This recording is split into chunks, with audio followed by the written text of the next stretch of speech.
دلته سلګونه تنه په دې موخه راغلي چې د نقلیه وسایطو د چلاو پر مهال کوم ترافیکي اصول دي هغه زده او عملي کړي. د هلمند ترافیک مدیریت مسؤلین بیا وایي په ښار او لویو لارو باندې د ترافیکي پیښو د کموالي په موخه به دا ځل څه باندې 600 تنو ته ترافیکي زده کړي او لایسنسونه ورکړي. دا مو په دې وجه شروع کړ چې موږ ډېرې غټې پیښې درلودې. موږ په هلمند په ولایت کې خاص کر په دې ښار کې دونه مشکلات وو چې پر هر پیچ راګرځېدل سوی پر هغه باندې یو ټکر پیښ کېدی. نو بیا موږ دا غوښتنه وکړه چې موږ ته داسې یو طرزالعمل جوړ شي چې موږ دغه د پیښو مخنیوی وکړو. نو بیا موږ ته د کابل څخه وزارت خوا څخه موږ ته د لایسنسونه راواستول شول.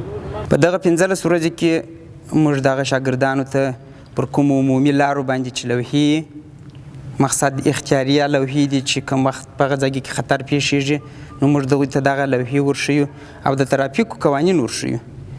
بلخوا بیا د دې زده کړو ګډونوال وایي دوی به د لایسنسونو د ترلاسه کولو ترڅنګ هغه څه زده کړي چې مخکې ورباندې نه پوهېدل.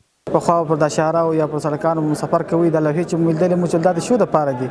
اوس چې استاد په درس کې راته وویلې چې دا مخته باید دا لوحې درته راسي داسې باید وکړي چې دا لوحې درته راسي داسې باید وکړي.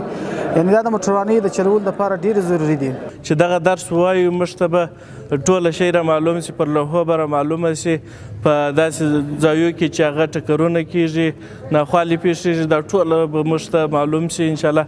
داسې استادان چې دوی لایسنس نه لري لایسنس سره نابلد دي د ترافیک سره نابلد دي نو دا ډېر غټ خدمت دی چې امارت موږ سره دا مخ ته وړي او موږ دغه زمینه مساعده کړې ده چې موږ دغه لایسنس در لپاره ځان برابر کوو.